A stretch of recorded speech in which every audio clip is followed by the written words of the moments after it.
దేవుని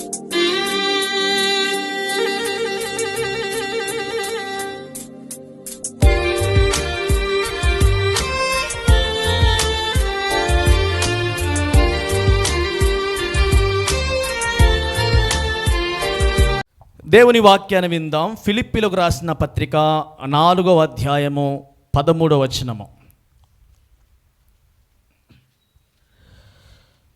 నన్ను బలపరచువాని యందే నేను సమస్తమును చేయగలను. చదువుబడిన లేఖన భాగము ప్రభు మన వెలికిలో దీవించి ఆశీర్వదించునుగాక. ఆమేన్. ఇక నా వైపు చూడండి. అపోస్తలుడైన పౌలు గారు రోమా పట్టణంలో ఉన్నటువంటి చెరలో, జైల్లో ఉండి వ్రాసినటువంటి పత్రిక.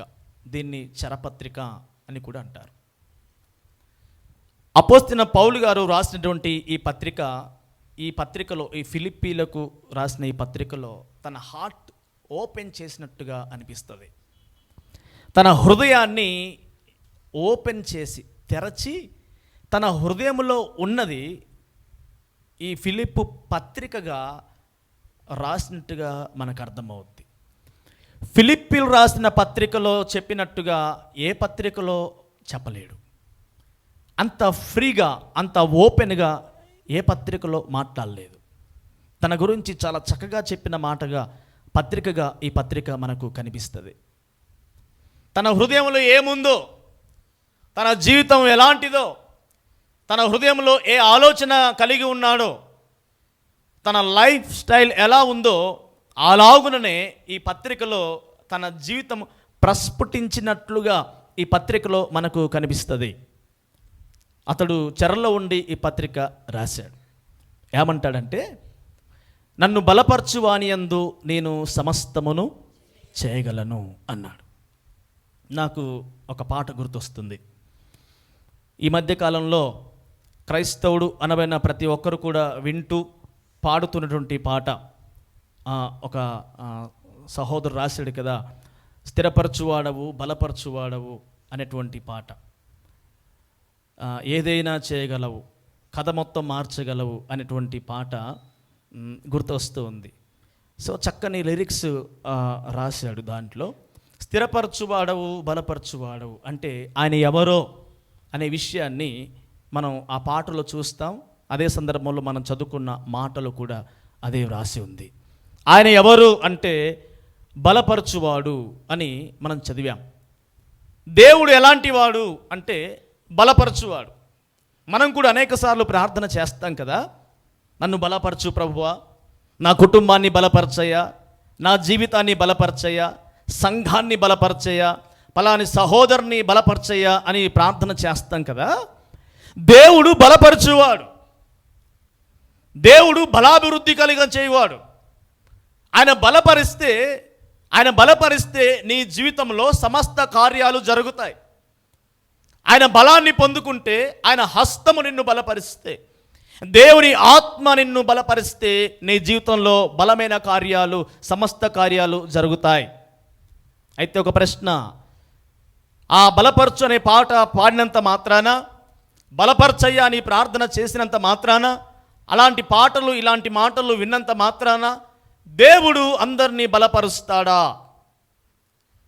దేవుడు ప్రతి ఒక్కరిని బలపరుచుకుంటూ రాగలడా? పాడిన వారిని, లేదా మాట్లాడిన వారిని, లేదా విన్నవారిని, లేదా ప్రార్థించిన వారిని దేవుడు బలపరుచుకుంటూ రాగలడా? ఎన్నోసార్లు ఎన్నో సందర్భాలు ప్రార్థిస్తూ వచ్చాము కదా. ఎంతమందిని దేవుడు బలపరిచాడు, ఎంతమంది దేవుని బలాన్ని పొందుకొని కార్యాలు చూశారు, ఎంతమంది జీవితంలో ఏ విషయం కొరకు మీరు బలపరచమని ప్రార్థించారో ఆ విషయంలో దేవుడు మిమ్మల్ని బలపరిచాడా? నా మాట అర్థమవుతుందా? పాడుకోవడానికి బాగుంటుంది, మాట్లాడుకోవడానికి బాగుంటుంది, వినడానికి బాగుంటుంది, నలుగురు చెప్పడానికి బాగుంటుంది, నలుగురిని బలపరిచే మాటలు చెప్పడానికి బాగుంటుంది. కానీ దేవుడు నిన్ను బలపరిచాడా? ఏ విషయంలోనైనా దేని కొరకు నువ్వు ప్రార్థించావో, నీ కుటుంబం కొరకు ప్రార్థించావు, దేవుడు బలపరిచాడా? నీ బిడ్డల కొరకు ప్రార్థించావు, దేవుడు బలపరిచాడా? నీ భార్య కొరకు ప్రార్థించుకుంటూ వస్తున్నావు, దేవుడు బలపరుస్తూ ఉన్నాడా? ప్రభువా, నీ బలము చేత నా భార్యను రక్షించయ్యా, నీ బలము చేత నా భర్తను రక్షించయ్యా, నీ హస్త బలము చేత నా బిడ్డలను రక్షించయ్యా అని ప్రార్థించుకుంటూ వస్తున్నావు. బలపరిచాడా? ఎందుకు దేవుడు బలపరచడం లేదు? ఎందుకు దేవుని బలమైన కార్యాలు జరగట్లేవు? పౌలు గారు అంటాడు, నన్ను బలపరచు అని అందు సమస్తము జరుగుతాయి, సమస్త కార్యాలు జరుగుతాయి, సమస్తము నేను చేయగలను, సమస్తము నన్ను దేవుడు బలపరిస్తే సమస్తము నా జీవితంలో నెరవేరుతాయి. అయితే దేవుడు ఎందుకు బలపరచడం లేదు చాలామందిని? మీరు ఎప్పుడైనా ప్రార్థన చేశారా ఇలాగున? ఎలా? మా జీవితానికి ప్రార్థన అంటే ఎలా ఉంటుందో మాకేం తెలుసయ్యా, ఆదివారం వస్తే తప్ప. ఒకవేళ అన్నం తినేటప్పుడు తప్ప, పడుకునేటప్పుడు తప్ప, అది కూడా గుర్తుకుంటే.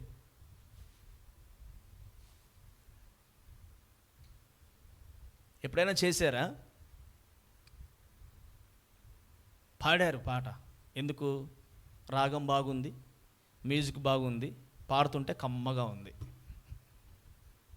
వినసొంపుగా ఉంది. ఫోన్లో పెట్టుకొని వినడానికి చెవులకు వినసొంపుగా ఉంది, నోరుతో పాడుతుంటే చక్కగా వినడానికి వినసొంపుగా ఉంది, పాడడానికి బాగా అనిపించింది కాబట్టి పాడారు. చేశారా ఎప్పుడైనా ప్రార్థన? నన్ను బలపరచయ్యా, నా కుటుంబాన్ని బలపరచయ్యా, నా బిడ్డలను బలపరచు, నా తల్లిదండ్రులను బలపరచు, నీ బలము చేత వారిని రక్షించు, నీ బాహుబలము చేత వారిని, నీ రక్షణ మారు మనసు వారికి అనుగ్రహించని ప్రార్థన చేశారా ఎప్పుడైనా? చేశారా? మీరెట్లా పరలోకం వెళ్తారండి? ప్రార్థన చేయని వాడు పరలోకం వెళ్ళడు. ప్రార్థన చేయవాడు పరలోకం వెళ్ళడు. నువ్వు రేపటి నుంచి నెక్స్ట్ సండే మందిరానికి రాకపోయినా పర్లేదు, నీ ఉన్న మాట చెబుతున్నాను. నువ్వు ప్రార్థించే వ్యక్తిలో నువ్వు లేకపోతే, ప్రార్థించే వ్యక్తి గుంపులో నువ్వు లేకపోతే నువ్వు పరలోకం వెళ్ళవుగాక వెళ్ళవు. ఇది బైబిల్ ఇచ్చే స్టేట్మెంట్.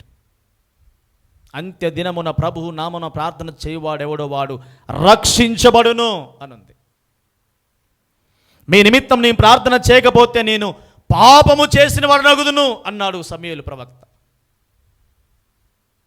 ప్రార్థన చేయని వాడు పాపి. అది బైబిల్ ఇచ్చే స్టేట్మెంట్.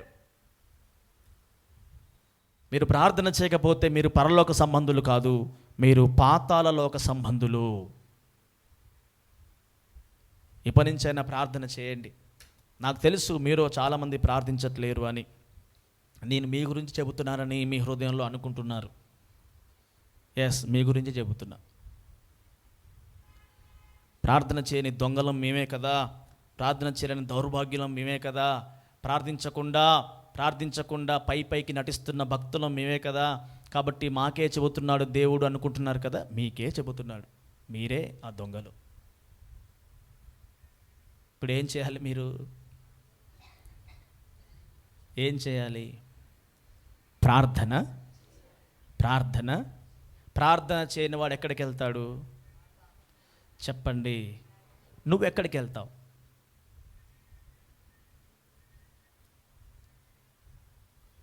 నువ్వు ఎక్కడికి వెళ్తావు? నీకు నిశ్చయిత ఉందా? ఎక్కడికి వెళ్తావు? నీ మనసుకు చెప్పుకో, నువ్వు ఎక్కడికి వెళ్తావో. ఇప్పుడు చచ్చిపోయావు, నువ్వు ఎక్కడికి వెళ్తావు? నువ్వు ఉన్న పాఠం చనిపోతే ఎక్కడికి వెళ్తావు?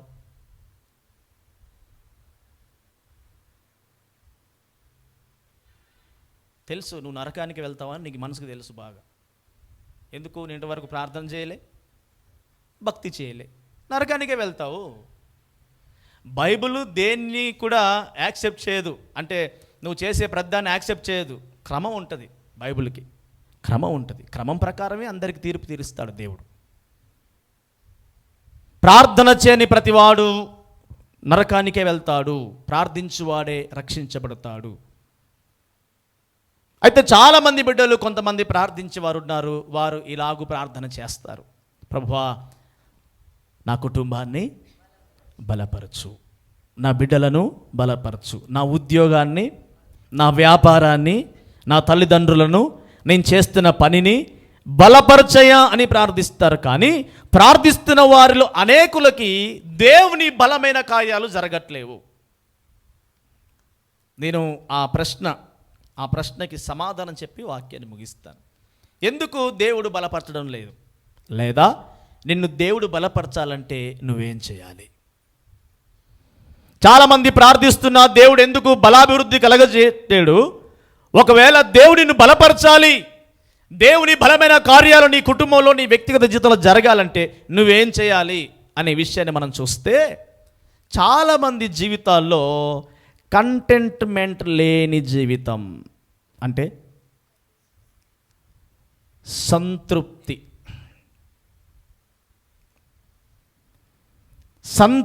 లేని జీవితం. మనం పాడతాం కదా, సంతృప్తి లేని నా జీవితంలో సమృద్ధినిచ్చి. పాడడానికి బాగుంది, మ్యూజిక్ బాగుంటుంది, వినడానికి కూడా బాగుంది. సమృద్ధి ఏది ఉందా? సో ప్రాక్టికల్గా మనం ఆలోచన చేస్తే అన్నిట్లో ఫెయిల్. పాడుకోవడానికి బాగున్నాయి పాటలు, మాట్లాడుకోవడానికి బాగున్నాయి మాటలు, ప్రాక్టికల్కి వచ్చేసరికి అన్నిట్లో జీరో.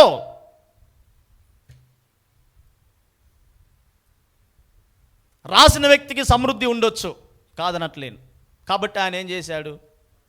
రాశాడు. నీకుందా? నీకుండదు.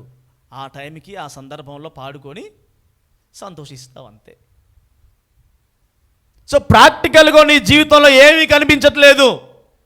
పాడుకోవడానికి బోల్డ్ పాటలు ఉన్నాయి, మాట్లాడుకోవడానికి చాలా మాటలు ఉన్నాయి, కానీ ప్రాక్టికల్కి వచ్చేసరికి నీ లైఫ్లో అంతా శూన్యమే.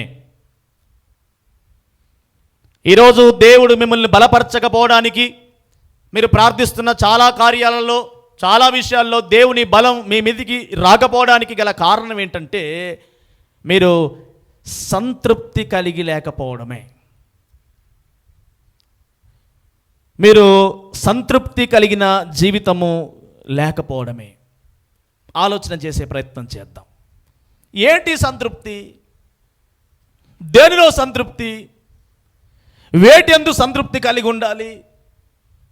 వేటెందు సంతృప్తి కలిగి ఉంటే దేవుడు మనల్ని బలపరుస్తాడు అని మనం ఆలోచన చేస్తే, ప్రియా దేవుని బిడ్డలారా, కొందరికి వేసుకోవడానికి చాలా బట్టలు ఉంటాయి, చాలా వస్త్రాలు ఉంటాయి, కానీ వారికి ఏముండదు? సాటిస్ఫాక్షన్ ఉండదు, సంతృప్తి ఉండదు. జాగ్రత్తగా వినండి, చాలా ప్రాముఖ్యమైనటువంటి వాక్య ధ్యానం ఇది. దేవుడు మిమ్మలను బలపరచకపోవడం గల కారణాన్ని నేను చెబుతూ ఉన్నాను. దేవుని బలము లేకుండా ఒక వ్యక్తి పరలోక రాజ్యానికి వెళ్ళడు. ఆయన బలముతో దిగి రాబోతున్నాడు. నీవు ఆయన ఎదుర్కోవాలంటే నువ్వు బలము కలిగి వెళ్ళాలి. దేవుని బలం నీకు ఉండాలి. దేవుని బలాభివృద్ధి నువ్వు కలిగి ఉండాలి.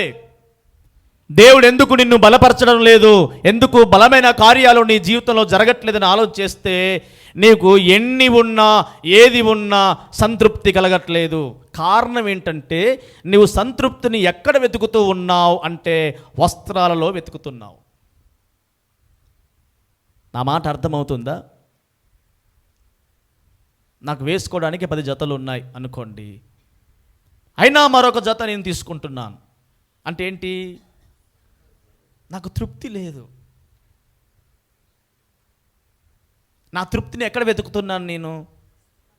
చెప్పాలి. నా తృప్తిని ఎక్కడ వెతుకుతున్నాను నేను? వస్త్రాలలో నా తృప్తిని వెతుకుతున్నాను. కొందరికి ఇంటి నిండా వస్తువులు ఉంటాయి, కానీ ఆ వస్తువులు ఉన్నా సరే డీమార్ట్కి వెళ్ళగానే మరొక 2 వస్తువులు యాడ్ చేసి తీసుకొస్తారు. ఎందుకు? ఇంట్లో ఉన్న వస్తువు, ఆ ఒక వస్తువు ద్వారా వీళ్ళకి ఏం లేదు, తృప్తి లేదు. అంటే వీరు ఎక్కడ వెతుకుతున్నారు తృప్తిని? చెప్పాలి. ఇది ఎంత ప్రమాదకరమైనదో, ముగింపు ఎంత ప్రమాదకరంగా ఉంటుందో ఆలోచన చేయండి. నువ్వు సంతృప్తిని ఎక్కడ వెతుకుతున్నావు అంటే వస్త్రాల దగ్గర, వస్తువుల దగ్గర, కొందరు స్థలాల దగ్గర, కొందరు గృహాల దగ్గర, కొందరు డబ్బు దగ్గర వారి సంతృప్తి, వారి తృప్తి ఎక్కడ వెతుకుతున్నారంటే బాహ్య సంబంధమైన వాటి ద్వారా వారు సంతృప్తి పొందడానికి ఇష్టపడుతున్నారు. బాహ్య సంబంధమైన వాటి దగ్గర వాళ్ళ తృప్తిని కోరుకుంటున్నారు. కొందరు ఇలా ఇలా అనుకుంటారు. సరే, మీరు అనుకుంటారో ఉండరో నాకు అనుకోరో తెలియదు, కానీ నేను ఈ కుటుంబంలో పుట్టకపోతే బాగుండు అనుకుంటారు. అంటే నేను ఈ ఇంట్లో కాకుండా మాకు ఈ తల్లిదండ్రులు కాకుండా మా ఫ్రెండ్ వాళ్ళ తల్లిదండ్రులు బాగున్నారు, మా తల్లిదండ్రులు అలాంటి తల్లిదండ్రులు అయితే బాగుండు. అంటే వీడు తృప్తిని, సంతృప్తిని ఎక్కడ వెతుకుతున్నాడు? కుటుంబంలో, లేదా తల్లిదండ్రుల దగ్గర, లేకపోతే బయటి వ్యక్తుల దగ్గర. ఒకవేళ ఇంకా కాస్త చెప్పాలంటే, నాకు ఇలాంటి భర్త లేకుంటే బాగుండు.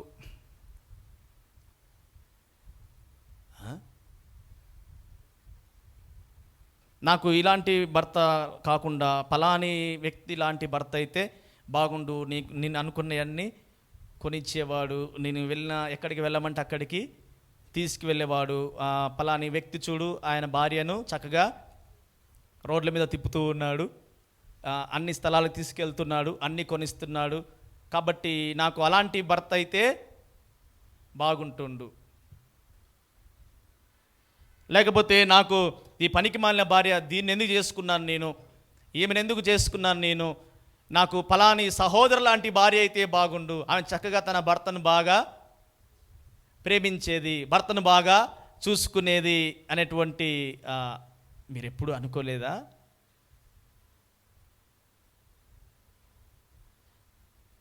మీకు ఎప్పుడు ఇలాంటి ఆలోచన కలగలేదా? ఇంకా కొందరైతే నేను ఈ కులంలో పుట్టకపోతే బాగుండు, ఇతడు సంతృప్తి ఎక్కడ వెతుకుతున్నాడు? ఎంత సిగ్గుచేటు! నేను ఈ కుటుంబంలో పుట్టకపోతే బాగుండు, నేను ఈమెను పెళ్లి చేసుకోకపోతే బాగుండు, నేను ఈయనను పెళ్లి చేసుకోకపోతే బాగుండు, నా తల్లిదండ్రులు వీళ్ళు కాకుండా మరొకరైతే బాగుండు. అరే, నీ సంతృప్తి ఎక్కడ వెతుకుతున్నావు? కొందరేమో కులంలో వెతుకుతూ ఉన్నారు, కొందరేమో భర్తలో వెతుకుతూ ఉన్నారు, మరి కొందరు భార్యలో వెతుకుతూ ఉన్నారు, కొందరేమో ఇలాంటి పిల్లలు పుట్టకపోతే బాగుండు, పలాని వాడి పిల్లలైతే చాలా మంచివాళ్ళు.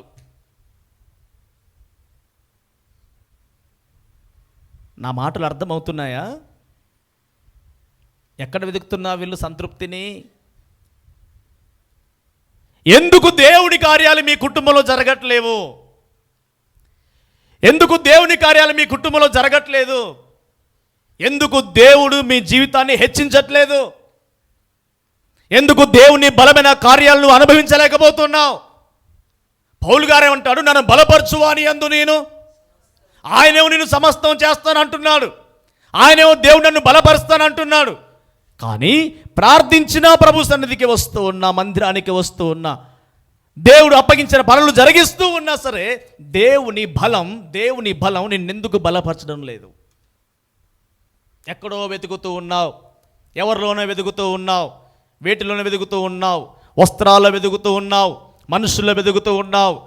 ప్రియ దేవుని బిడ్డలారా, ప్రతి మనిషి దగ్గరికి వెళ్ళి అతనితో 6 నెలలు సహవాసం చేస్తే, ఆమెతో 6 నెలలు సహవాసం చేస్తే వారికంటే నీ ఇంట్లో ఉన్న వాళ్ళు చాలా బెస్ట్ అనిపిస్తుంది. ఎందుకు? దేవునికి తెలుసు ఎవరిని భరించగలరో, ఎవరిని ఏ ఇంట్లో పుట్టించాలో, ఎవరిని ఎక్కడ ఉంచితే బాగుంటుందో, ఎవరికి ఏ తల్లిదండ్రులు ఇస్తే బాగుంటుందో, ఎవరికి ఏ ఉద్యోగం ఇస్తే బాగుంటుందో ఎవరికి తెలుసు? దేవునికి తెలుసు. అందుకే ఆయన చిత్తం ప్రకారంగా నిన్ను ఎక్కడ ఉంచాలో అక్కడ ఉంచుతాడు. నువ్వేమంటున్నావంటే, ఇక్కడ కాదు నాకు అక్కడ సంతృప్తి ఉంది, ఈ వ్యక్తిలో కాదు నా ఆ వ్యక్తిలో సంతృప్తి ఉంది, ఈ కులంలో కాదు ఆ కులంలో నాకు సంతృప్తి ఉంది, ఈ పనిలో కాదు ఆ పనిలో నాకు సంతృప్తి ఉంది, ఈ ఉద్యోగం కాదు వేరే ఉద్యోగం నాకు సంతృప్తి ఉంది అని నీ సంతృప్తిని, నీ తృప్తిని, నీ కంటెంట్మెంట్ని, నీ సాటిస్ఫాక్షన్ని అన్ని చోట్ల వెతుకుతూ తిరుగుతున్నావు కనుక దేవుడు నీ జీవితంలో కార్యం చేయట్లేదు.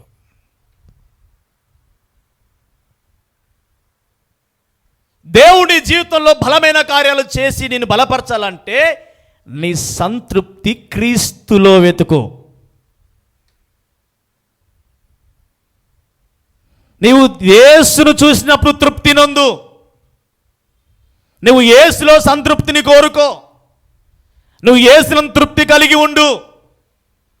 అది లేదు, ఇది లేదు, వారు లేరు, వీరు లేరు, వీరు మంచోళ్ళు, వారు మంచోళ్ళు, వీళ్ళలాంటి వాళ్ళు, వాళ్ళంటి వాళ్ళు కావాలి అని ఒకవేళ నువ్వు వీరిలో వాళ్ళు తృప్తిని కోరుకుంటూ వెళ్తే దేవుడు నిన్ను, నీ కుటుంబాన్ని బలపరచడు.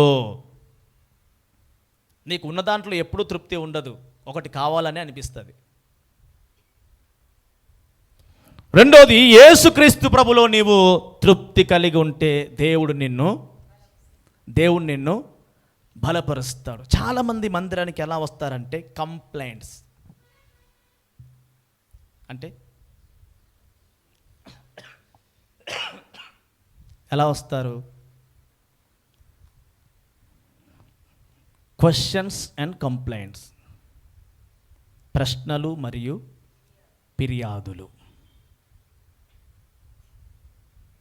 ప్రశ్నలతో ఫిర్యాదులతో దేవుని సన్నిధికి వచ్చి పాడుతూ, ప్రార్థిస్తూ, ఆరాధన చేస్తూ దేవుని స్తుతించి వెళ్ళిపోతారు. ప్రశ్నలతో ఫిర్యాదులతో, మందిరానికి నువ్వు ప్రశ్నలతో ఫిర్యాదులతో వస్తే నీకు దేవుని బలమైన కార్యాలు నీ జీవితంలో జరగవు. దేనికి నీకు ప్రశ్న, దేనికి నీకు ఫిర్యాదు? కొందరు ఎందుకు ప్రభువా నన్ను ఇలాగూ ఉంచావు అని మనసులో ఉంచుకొని వచ్చి ఆరాధన చేస్తారు. ప్రభువా ఎందుకు నాకు ఈ స్థితినిచ్చావు అని మనసులో ఉంచుకొని ఇక్కడికి వచ్చి ప్రార్థన చేస్తారు. ప్రభువా ఎందుకు నాకు అది ఇవ్వలేదు, ఎందుకు నాకు ఇది ఇవ్వలేదు, ఎందుకు నా జీవితంలో ఇది లేదు అది లేదని ప్రశ్నలతో ప్రభు సన్నిధికి వస్తావు. నీవు నీ హృదయంలో దేవుని సన్నిధిలో దేవుని బట్టి తృప్తి నొందుటకు నువ్వు మందిరానికి రావట్లే.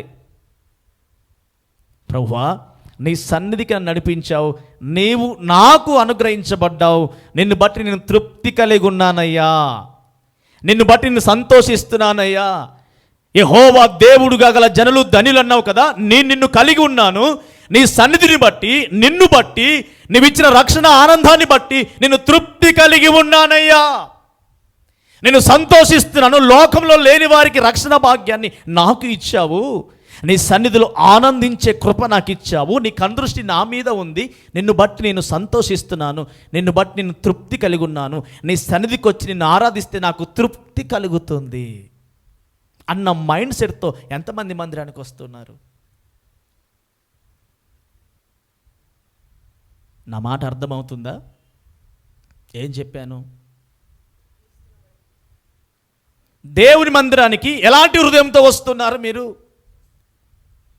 కంప్లైంట్స్, ఫిర్యాదులు, క్వశ్చన్స్, ప్రశ్నలు.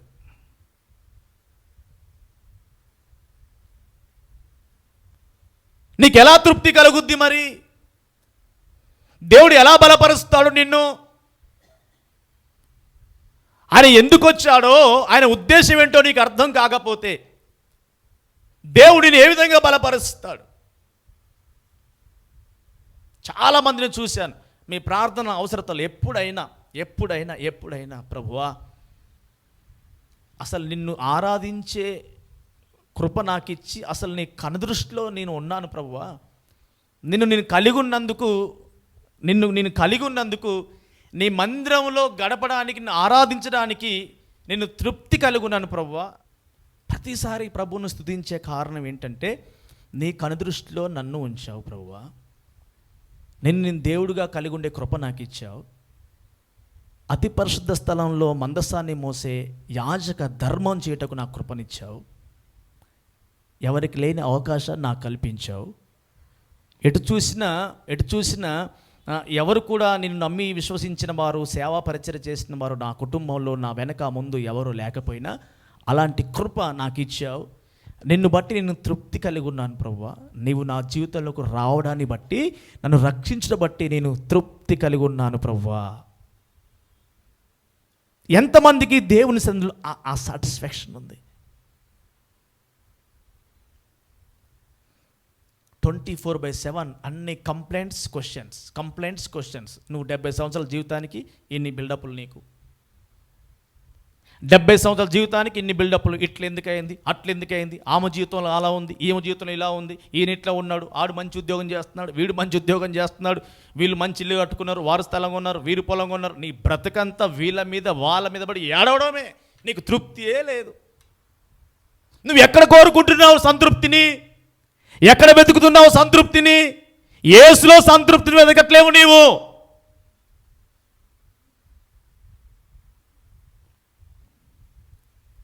దేవుడు నిన్ను బలపరచాలి, నీ జీవితంలో బలమైన కార్యాలు చేయాలి అంటే నీవు దేవుణ్ణి బట్టి తృప్తి కలిగి ఉండు.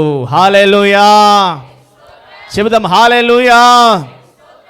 సో ప్రాక్టికల్గా మనం ఆలోచన చేస్తే చాలామంది దేవుని బిడ్డలు దేవుని బట్టి తృప్తిగా లేరు. అసలు దేవుని బట్టి తృప్తిగా లేరు సరికదా, దేవుణ్ణి ప్రశ్నించే వారిగా ఉన్నారు. ఈయనేదో పెద్ద ఆకాశించి ఊడిపడ్డ తోకచుక్కలాగా. సర్వ సృష్టికర్తను ప్రశ్నించే హక్కు నీకెవడిచ్చాడు? కుమ్మరవాణ్ణి ప్రశ్నించవచ్చా? ఆ కుండ అడుగుద్దా, ఏ యజమాని నన్నెందుకు ఇన్ని వంకలు నన్ను తయారు చేసావు అడుగుద్దా కుండ? మరి నువ్వేంటి అడుగుతావు, ప్రశ్నిస్తావేంటి? అరే ఆయన నీకు దొరకడమే అసలు నువ్వు ఆయన సన్నిధికి నువ్వు రావడమే, ఆయన సన్నిధికి వచ్చే అవకాశం నీకు కల్పించడమే నీకు దేవుడిచ్చిన గొప్ప వరం. ఇంకేం కావాలి నీకు? దేవుడు అనే పేరు పలికే కృప నీకు ఇచ్చాడు, అది చాలదా నీకు? దేవుడు అనే పేరు పలికే అవకాశం దేవుడు నీకు ఇచ్చాడు. 800 కోట్ల ప్రజలకు పైగా ఉన్న దేశంలో, ఈ ప్రపంచంలో ఆయన ఎరిగిన జనాంగంలో నీవు ఉన్నావు, ఆయన కన్దృష్టిలో నీవు ఉన్నావు. అది చాలదా? ఇంకేం కావాలి? తృప్తి లేదు నీకు. యేసుక్రీస్తు ప్రభు సన్నిధికి వస్తావు, తృప్తిగా ఉండవు.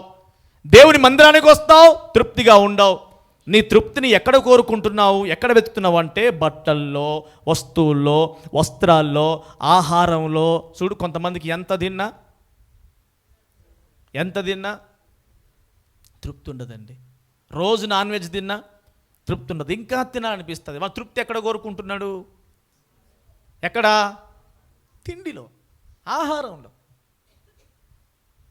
దేవుని జీవితంలో బలమైన కార్యాలు చేయాలంటే నీవు దేవుణ్ణి బట్టి దేవుని యందు సంతృప్తి కలిగి ఉండు. హల్లెలూయా చెబుదాం, హల్లెలూయా. సంతృప్తి దేవుని బట్టి ఎవరు సంతృప్తి కలిగి ఉంటారో, ఆయన సన్నిధిని బట్టి ఎవరు సంతృప్తి కలిగి ఉంటారో. కొందరు ఆయన సన్నిధికి రావాలంటే దిగాలు ముఖం వేసుకొని వస్తారు. అదే ఏదైనా ఫంక్షన్కి వెళ్ళమంటే, ఏదైనా దావత్తుకు వెళ్ళమంటే, ఏదైనా పెళ్లికి వెళ్ళమంటే ఎంత హడావుడిగా, ఎంత చక్కగా ఆ రోజు లేనివన్నీ ఆ రోజే కనబడతాయి అద్దం ముందు.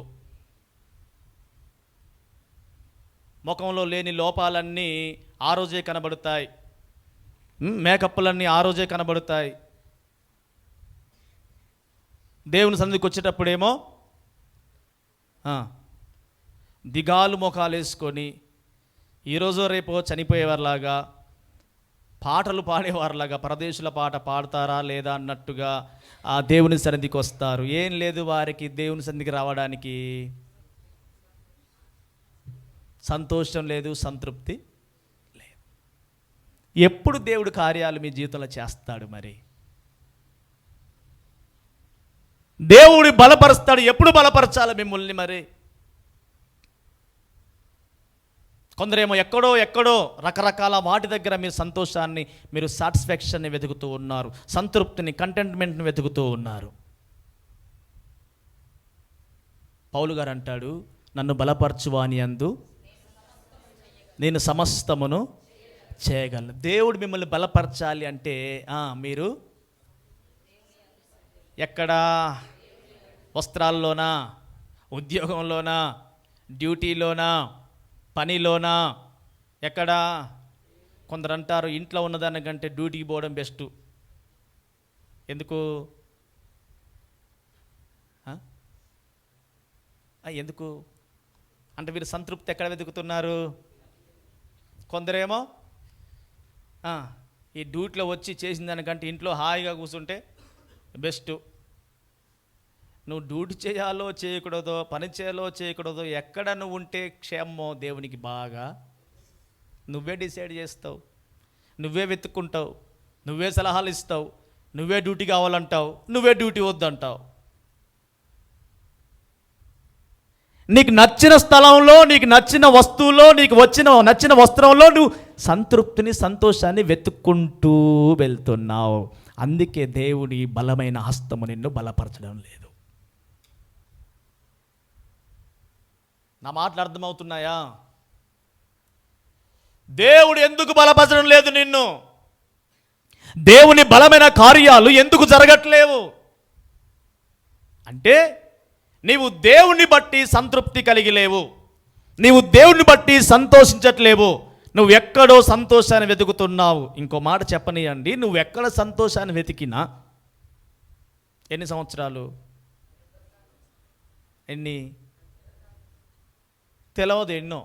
నీ ఆయుష్ దినాలు నాకేం తెలుసు? నాకు తెలియదు కదా. నేను 70 అంటున్నా, కానీ 70 కాకపోవచ్చు, కొందరికి 35 అయి ఉండొచ్చు, కొందరికి 40 ఉండొచ్చు, కొందరికి 45, కొందరికి 50, తెలియదు కదా నాకు. కొందరికి 100 అయి ఉండొచ్చు, ఎక్కడో నాకు తెలియదు కదా. అక్కడి వరకేగా. ఆ తర్వాత ఎడిపోతావు చెప్పరేంటి? ఇప్పుడు 50 జతలు బ్యాగులో పెట్టి మేము తీసుకొస్తాం అనుకున్నాం వెనక, మీరు ముందు పోతే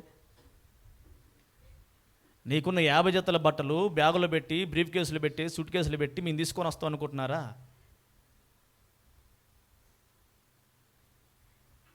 ఇవాళ రేపట్లయితే చచ్చిన వాళ్ళ బట్టలు కూడా ఎవరు కట్టుకుంటున్నారా? తీసుకుపోయి ఆ బొందలు అయిపోయినరా అంటారు. అవునా? అదే జరుగుద్ది. లేకపోతే తీసుకుపోయి పాత బట్టలు కొనేటోళ్ళకి అమ్మేస్తున్నారు. ఏది? వేటికి? గిన్నెలకు, గిలాసాలకు, బఠానీలకి, బొట్టు బిళ్ళలకి. ఇప్పుడు మీకు వచ్చే ఏంటంటే బఠానీలు, గ్లాసులు, గిన్నెలు. ఏటికి? నువ్వు ప్రతి షాపింగ్ మాల్ తిరిగి నచ్చక అటు తిప్పేసి ఇటు తిప్పేసి ఒక 100 చీరలు మొత్తం తిప్పేసి దాంట్లో ఒక చీర తీసుకొని వస్తావు కదా. నువ్వు చచ్చాక ఏం చేస్తాం మేము దాన్ని? చెప్పండి అమ్మా, ఏం చేస్తాం?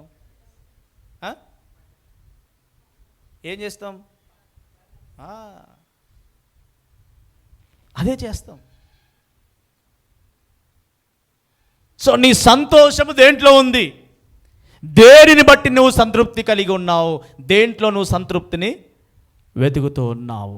ప్రియ దేవుని బిడ్డలారా, ఒకవేళ మనం పౌలు గారి గురించి మనం ఆలోచన చేస్తే ఇలా రాసి ఉంది. ఫిలిప్పీయులకు రాసిన పత్రిక 4వ అధ్యాయంలో 11వ వచనం ఇలా చెప్పాడు, నాకు కొదువ కలిగినందున నేను ఇలాగు చెప్పుటలేదు, నేనే స్థితిలో ఉన్నను ఆ స్థితిలో సంతృప్తి కలిగి నేర్చుకొని ఉన్నాను.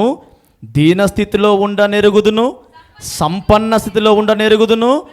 ప్రతి విషయంలో అన్ని కార్యములలోనూ కడుపు నిండి ఉండుటకును, ఆకలి కొనిండుటకును, సమృద్ధి కలిగి ఉండుటకును, లేమిలో ఉండుటకును నేర్చుకొని ఉన్నాను. నన్ను బలపరచువాని అందే నేను సమస్తమును చేయగలను. పౌలు గారికి ఇచ్చేటువంటి ఆ ఓపెన్ హార్ట్, హృదయాన్ని తెరచిచ్చినటువంటి స్టేట్మెంట్.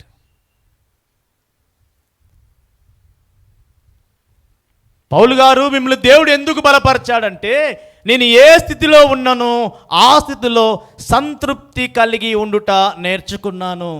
ఎందుకు? ఎవరిని బట్టి? నీకు ఆ సంతృప్తి ఎలా వచ్చింది?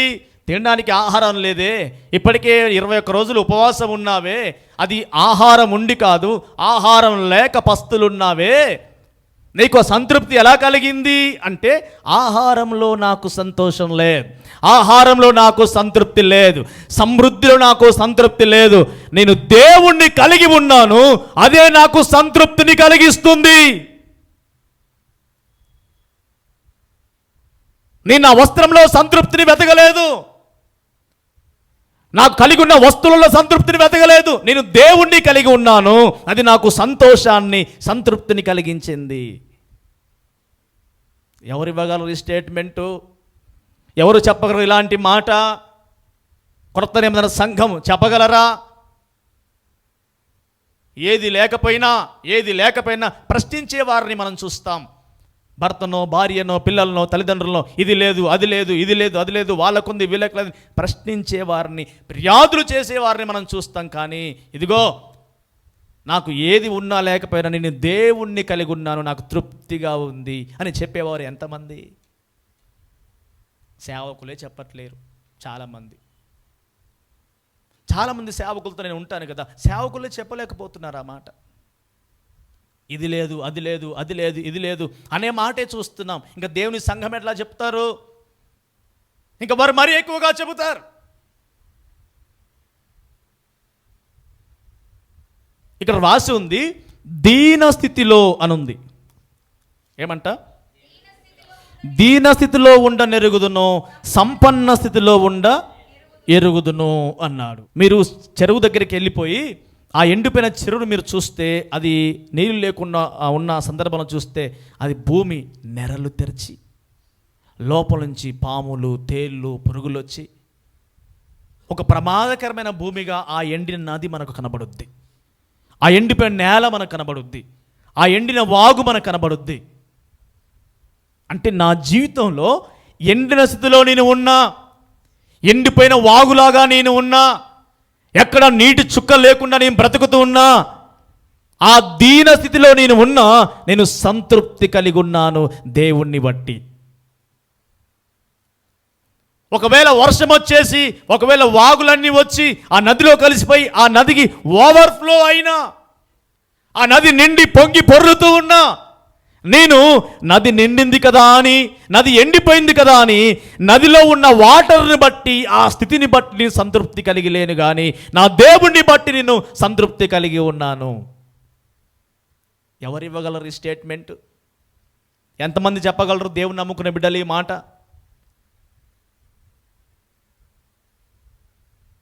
ఇదిగో ఆహాబు రాజట దేశానికి రాజు, ఇజ్రాయెల్ దేశానికి. ఎన్నో స్థలాలు ఆయన చేతిలో ఉన్నాయి, ఎన్నో పొలాలు ఆయన చేతిలో ఉన్నాయి. ఆయన అనుకుంటే ఏ స్థలానైనా, ఏ పొలానైనా తీసుకునే హక్కు, అధికారం అతనికి ఉంది, అతని చేతిలో అధికారం ఉంది కనుక. అయితే సంతృప్తి లేనివాడు పక్కన ఉన్నటువంటి నాబోతు ద్రాక్ష తోట కావాలనుకున్నాడట. అంటే అతని సంతృప్తి ఎక్కడ కోరుకుంటున్నాడు? స్థలం మీద. స్థలాలన్నీ, పొలాలన్నీ ఆయన చేతిలో ఉన్నాయి. కానీ తనకేమనిపిస్తుందంటే, తన ఇంటి పక్కన ఉన్నటువంటి ద్రాక్ష తోట మీద అతని కనుదృష్టి పడింది. సంతృప్తి లేదు, సంతోషం లేదు. తనకున్న వాటిని బట్టి సంతోషంగా లేడు, తనకున్న వాటిని బట్టి సంతృప్తిగా లేడు. పక్కన ద్రాక్ష తోటను కోరుకున్నాడు, అక్కడ తన సంతృప్తిని కోరుకుంటూ వెతికాడు. అతను ఇయ్యకపోయేసరికి వెళ్ళిపోయి అలిగి కూర్చున్నాడు, సనిగి కూర్చున్నాడు. మీరు అంతే కదా? ఇంట్లో ఏదైనా వస్తువు కొనియకపోతే చేసే పనేంటి? ఇంట్లో మీ తల్లిదండ్రులు ఏదైనా మీకు కొనియకపోతే చేసే పనేంటి? ఇంట్లో నీ భర్త ఒకవేళ నీవు అడిగిన డబ్బులు ఇవ్వకపోతే, నువ్వు అడిగిన వస్తువు కొనించకపోతే నువ్వు చేసే పనేంటి? చాలామంది. నీ కుటుంబ సభ్యులు నీకేదైనా చేయకపోతే నువ్వు చేసే పనేంటి? ఆహాబు చేసిన పనేంటి? అలిగి సనిగి మూతి ముడుచుకొని మంచం ఎక్కి పడుకున్నాడు. ఇక డోర్ పెట్టుకుంటూ బయటికి రావట్లేడు. మీలో చాలామంది చేసే పని అదే కదా. ఎగ్జాక్ట్లీ అలా చేయకపోవచ్చు. ఎలా? ఖచ్చితంగా ఆహాబులాగా చేయకపోవచ్చు, కానీ ఏదో ఒక రూపంలో మీ అలక బయట చూపిస్తారు. భర్త మీదనో, భార్య మీదనో, బిడ్డల మీదనో, కుటుంబం మీదనో, తల్లిదండ్రుల మీదనో, ఏదో రీతిగా మీ అలక ఏ రకంగా, ఏదో ఒక రకంగా ఫుడ్డులోనో, గిన్నెలోనో, ఎక్కడో ఒక దగ్గర వస్తువుల మీదనో అడిగినప్పుడు ఏం చేస్తారు? వస్తువులకు శబ్దం వస్తుంది. అప్పుడు వస్తువుల శబ్దం పెరుగుద్ది. అంటే ఏదో ఒక దగ్గర, అంటే మీ సంతృప్తి అక్కడ వెతుకుతూ ఉన్నారు. ఆహాబు రాజట పోయి మూతి ముడుచుకొని కూర్చున్నాడట. ఏం జరిగింది? ఆహాబు యొక్క ముగింపు ఏంటి? ఆహాబు యొక్క ముగింపు ఏంటి? ఆహాబు, నిన్ను దేవుడు ఈ స్థానం నీకు ఇచ్చాడే, నీకు ఇచ్చిన స్థానాన్ని బట్టి నువ్వు సంతృప్తి కలిగి ఉండాలిగా. మరొక స్థానాన్ని కోరుకుంటావేంటి? దేవుడు నిన్ను ఎక్కడ ఉంచాడో దాన్ని బట్టి సంతృప్తి కలిగి ఉండు. దేవునిలోని సాటిస్ఫాక్షన్ వెతుకు, దేవునిలోని కంటెంట్మెంట్ వెతుకు, దేవునిలో నువ్వు సంతృప్తి కలిగి ఉండు. దేవుని బట్టి నువ్వు సంతృప్తి కలిగి ఉండు. దేవుడు నిన్ను బలపరుస్తాడు. దేవుడు నిన్ను నీ జీవితంలో బలమైన కార్యాలు చేయటకు నీకు సామర్థ్యాన్ని కలగజేస్తాడు. ఆహాబు మూతి ముడుచు కూర్చుంటే భార్య యెజబెల్ పోయి, ఆ స్థలమేగా నీకు కావాల్సింది, వాడు ఇవ్వట్లేని అడగని చెప్పి నాబోతును చంపివేశాను. చూడండి, నీవు దేవునిలో కాకుండా ఎక్కడ సంతోషాన్ని, సంతృప్తిని వెతికినా నీ కుటుంబానికి బాధనే మిగులుద్ది. నీ జీవితానికి నీ ముగింపు వేదనే మిగులుద్ది. యెజబెల్ పోయి నాబోతును చంపించింది. నాబోతును చంపిస్తే ఆయన ఊరుకుంటాడా? దేవుడు ఊరుకుంటాడా? ఏలే వచ్చి ఏం చెప్పాడు? నిరపరాధిని చంపేశావు, కాబట్టి నీవు నీ భార్య ఖచ్చితంగా మరణిస్తారు. మీ మరణిన తర్వాత మీ రక్తము కుక్కలు నాకుతాయి అని ప్రవచించాడు. ఆహాబు కుటుంబంలో ఏం కలిగింది? వేదన, బాధ. ఎందుకు? ఉన్నవాడితో అతను సంతృప్తిగా లేడు. మరి ఎందుకు దేవుడు ఈ మాట చెప్పమన్నాడో నాకు తెలియదు, కానీ దేవుడు మీ జీవితంలో బలమైన కార్యాలు చేయాలంటే మీరు దేవునిని బట్టి సంతృప్తి కలిగి ఉండండి. ప్రభువా, నువ్వు నాకు దొరికావు చాలు. ప్రభువా, నేను నిన్ను కలిగి ఉన్నాను, నాకు అది చాలు. నాకు మరేది? అరే, పాడితే ఉపయోగం లేదండి. పాడితే అస్సలు ఉపయోగం లేదు. నీకు ప్రాక్టికల్ లైఫ్లో లేకపోతే నువ్వు పాడితే నువ్వు ఖచ్చితంగా నువ్వు మోసగాడు అని అర్థం.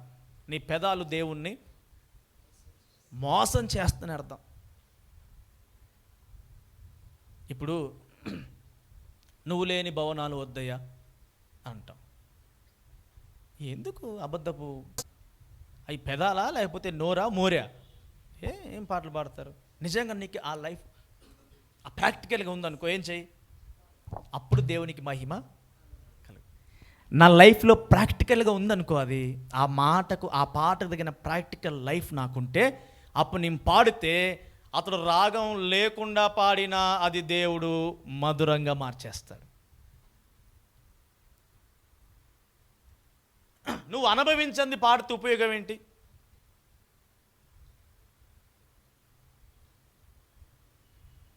సో ఈ మధ్యాహ్న కాల సమయంలో దేవుని మాటలు ముగిస్తూ ఉన్నాను నేను. దేవుడు నిన్ను బలపరచాలి. పౌలు గారిని దేవుడు ఎందుకు బలపరచాడంటే, ఆయన ఏ స్థితిలో ఉన్నా సంతృప్తి కలిగి ఉన్నాడు. ఎవరిని బట్టి? స్థితిని బట్టి కాదు. ఎవరిని బట్టి? స్థితిని బట్టి కాదు, తన స్టేటస్ని బట్టి కాదు, తన పొజిషన్ని బట్టి కాదు, తన దగ్గర ఉన్నటువంటి వస్త్రాలు, వస్తువులు, లేకపోతే మరొకటి డబ్బు, రకరకాల వాటిని బట్టి కాదు.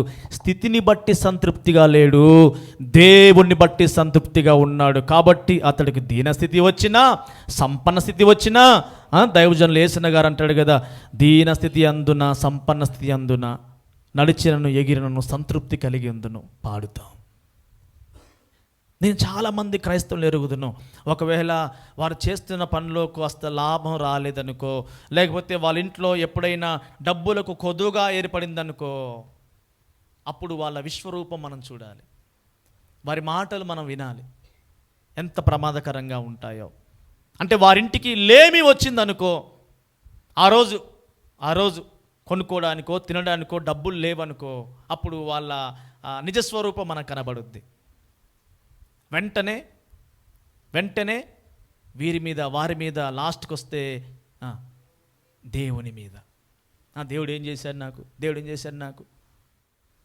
ఆది అపోస్తులు కానీ ఆదిమ సంఘం కానీ ఎవరు కూడా స్థితిని బట్టి, పరిస్థితులను బట్టి, పొజిషన్ బట్టి వాళ్ళు సంతృప్తిగా లేరు.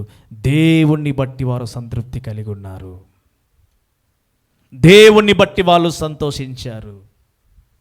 ఈ మధ్యాహ్న కాల సమయమున మీ సంతోషాన్ని లేదా మీ సంతృప్తిని ఎక్కడ వెతుకుతున్నారు? ఎవరిలో వెతుకుతున్నారు? వేటిలో వెతుకుతున్నారు?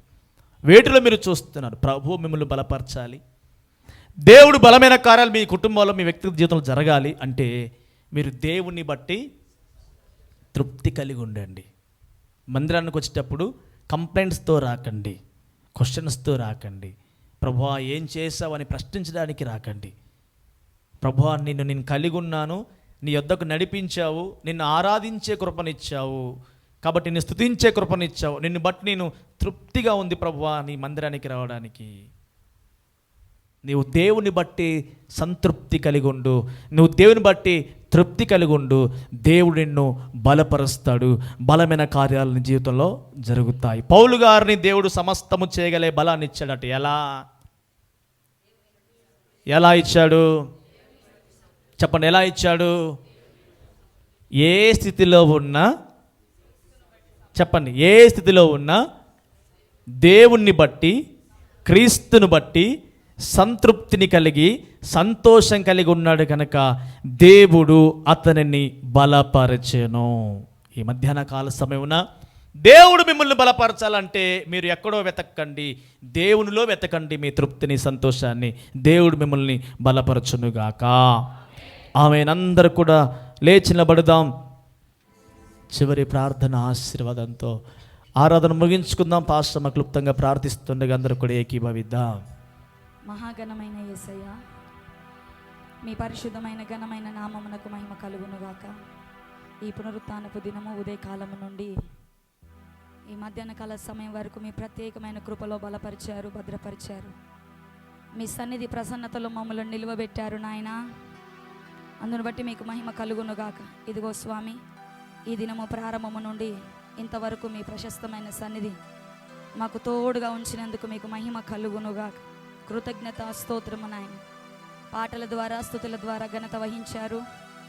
వాక్పరిచర్య ద్వారా దాసులను నిలువబెట్టుకొని సంఘముగా మేము ఏ విషయాలయందు సరిచెయ్యబడవలెనో, ఏ విషయంలో యందు ఇంకా మేము సరిదిద్దుకొనవలెనో, ఏ విషయంలో యందు ఇంకా మేము పరిపూర్ణముగా కట్టబడవలెనో మా ప్రతివారి ఆంతర్యమును గుర్తెరిగి ఉన్న దేవుడవు గనుక మీ సేవకుల ద్వారా మీరు మాతో మాట్లాడిన మాట కొరకు కృతజ్ఞతలు తెలియజేస్తున్నాం. ప్రభువా, పౌలు భక్తుడు నన్ను బలపరచువాని అందే నేను సమస్తము చెయ్యగలను అనేటువంటి మాట ద్వారా ఇదిగో మీరు మాతో మాట్లాడి ఉన్నారు నాయన. పౌలు భక్తుడు సమస్తము నీ యందు చెయ్యగలిగినప్పుడు మా జీవితంలో మేము ప్రార్థించినప్పుడు, మేము అడిగినప్పుడు అయ్యా ఎందుకు పొందుకోవట్లేదని ప్రశ్నతో ప్రారంభించి మాలో ఉన్న లోపాన్ని సరిచేయడానికి మీరు మాతో ముచ్చటించిన విధానంకై కృతజ్ఞతలు తెలియజేస్తున్నాం. అయ్యా, మేము క్రీస్తును బట్టి సంతోషంగా లేమని, క్రీస్తులో సంతృప్తిని వెదకడము లేదని, అయ్యా కలిగి ఉన్నటువంటి వాటిని బట్టి నేను ఘనపరచుట లేదని, అయ్యా మా సంతోషాన్ని, మా సంతృప్తిని ఇదిగో నా తండ్రి వేరే వేరే వస్తువులలో, వస్త్రాలలో, బంధు బలగాలలో, కుటుంబంలో అయ్యా మేము వెతుకుతున్నామని మీరు మాతో మాట్లాడుతున్నారు. ఆ రకంగా మేము వెతికితే ఎప్పటికీ నేను ఆయన ఈ భూమిని విడిచిపెట్టే అంతవరకు కూడా సంతృప్తికరమైన జీవితాన్ని మేము జీవించలేము నాయన. మా సంతోషాన్ని, మా సంతృప్తిని ప్రభువైన క్రీస్తులో వెతకడానికి మా అందరికీ సహాయం చేయమని వేడుకుంటున్నాం. సర్వశక్తికి కర్తవైన దేవుడవు నాయన, సర్వమును చెయ్యగలిగిన దేవుడవు, అఖిల బ్రహ్మాండమును కలుగజేసిన అద్భుతమైన దేవుడవు నా తండ్రి. మేము నిన్ను బట్టి ఆనందించినప్పుడు, నిన్ను బట్టి సంతోషించినప్పుడు, నీలో మా యొక్క సంతృప్తిని మేము కలిగి ఉన్నప్పుడు మేము సమస్తము చెయ్యగలిగేటువంటి కృపను అత్యధికముగా మీరు మాకు అనుగ్రహిస్తానని మాట్లాడుతున్నారు. అయ్యా, మేము మిమ్మల్ని బట్టి సంతృప్తి కలిగినప్పుడు నాయన ప్రతి పనిలో మాకు విజయాన్ని కలిగిస్తారు, ప్రతి కార్యములో మాకు ఉన్నతమైనటువంటి విజయాన్ని కలిగిస్తారు నాయన. అలా కాక నాయన మా సంతోషాన్ని, మా సంతృప్తిని మరొక దాని వైపు మేము మళ్ళించి అక్కడ వెతికితే నాయన ఎప్పటికీ నీ కనుగొనలేము గనుక నిన్ను బట్టి మేము సంతోషపడడానికి, నీలో సంతృప్తిని కలిగి ఉండడానికి, నీవిచ్చిన రక్షణానందమును బట్టి, నీవిచ్చిన ఆరోగ్యమును బట్టి, నీవిచ్చిన ఈ సన్నిధి సౌభాగ్యమును బట్టి, నీ బలిపీఠము గుమ్మములను చూడగలిగిన ఆధిక్యతను బట్టి, నీ మందిర గుమ్మములలో నిలవదగినటువంటి స్థానమును బట్టి నాయన ఎల్లప్పుడూ సంతృప్తి కలిగి ఉండి నిన్ను నాయన ఘనపరిచేటువంటి కృప మాకు దయచేయమని వేడుకుంటున్నాం. ఆ రీతిగా నీ చేత మేము బలపరచబడడానికి, మీ చేత కృపలను అనుభవించడానికి, బలమైన కార్యములను కనుగొనడానికి మీరు కృప చూపమని వేడుతున్నాము నాయన. ఈ వాక్యం విన్నటువంటి మా అందరికీ దీవెనకరంగా మార్చండి. వాక్యానుసారమైన జీవితం మాకు అనుగ్రహించండి. నిన్ను బట్టి సంతోషించి అనేకమైన కార్యములు మా కుటుంబాల్లో, మా జీవితాల్లో వ్యక్తిగతంగా మేము అనుభవించుటకు సహాయం ఇచ్చి తండ్రి మీకు మహిమ. ఇంకా అనేకమైనటువంటి సత్యాలు మాకు తెలియజెప్పి నీ రాకడ కొరకు మమ్మల్ని సిద్ధపరచుమని వేడుకుంటున్నాం. మా లోపములన్నీ సరిచేసుకొని సవరించుకొని అయ్యా నిష్కలంకమైన కన్యకగా వరుడైన నీ ఎదుట నిలువబడుటకు గాను నాయన ఇంకా కావలసినటువంటి సత్యాలు వెలువరచుమని వేడుకుంటున్నాం. నీవు మాట్లాడినప్పుడు పెడచెవిని పెట్టక, నిర్లక్ష్యంగా ఎంచక, నీవు మాట్లాడిన ప్రతి మాట హృదయ లోతుల్లోనికి తీసుకొని అయ్యా మేము అనుసరించి నడవడానికి కృప చూపమని ప్రార్థిస్తున్నాం. ఈ మధ్యాహ్న కాల సమయం విత్తబడిన కానుకలు దీవించి ఆశీర్వదించి రెట్టింపు ఫలము కలిగించి ఎంతమంది బిడ్డలు నీ సన్నిధికి వచ్చారో పేరు పేరున దీవించి ఆశీర్వదించు నాయన. ఏ హృదయముతో, ఏ తలంపుతో వచ్చారో ప్రతి వారిని నీవు దర్శించావని నమ్ముచున్నాం. ప్రతి ఒక్కరూ దీవెన కొనిపోవడానికి కృప చూపమని, సంతృప్తి కలిగి వెళ్ళడానికి సహాయం చేయమని వేడుచు నీ దిన దీవెన ఆశీర్వాదముల చేత మమ్మల్ని నింపుమని యేసుక్రీస్తు నామమున అడుగుచున్నాము పరమ తండ్రి. ఆమేన్. ఆశీర్వదించుకుందాం. మన తండ్రి అయిన దేవుని ప్రేమ, ప్రభు అయిన యేసుక్రీస్తు వారి యొక్క కృప, పరిశుద్ధాత్మ దేవుని యొక్క నిన్న సహవాసమైన సన్నిధి ఇక్కడ మనకును సకల పరిశుద్ధులకును ఈ దినం ఆరాధనలో పాల్గొని ఈ వాక్యం విన్న ప్రతి బిడ్డకు, కుటుంబానికి ఇది మొదలుకొని ఆయన రాకడ వరకు సదాకాలం తోడయుండి ముందుకు నడిపించి బలపరచునుగాక. ఆమేన్. యేసు రక్తమే జయం, ప్రభేసు రక్తమే జయం, యేసు నామములో సంపూర్ణ విజయం, అపవాది కనంత కొడి నాశనం. తండ్రి నీ కార్యం నిరంతరం జయము జయము జయము తండ్రి. ఆమేన్. అందరి కొందనాలు. దేవుడి మిమ్మల్ని దీవించునుగాక. ఆమేన్.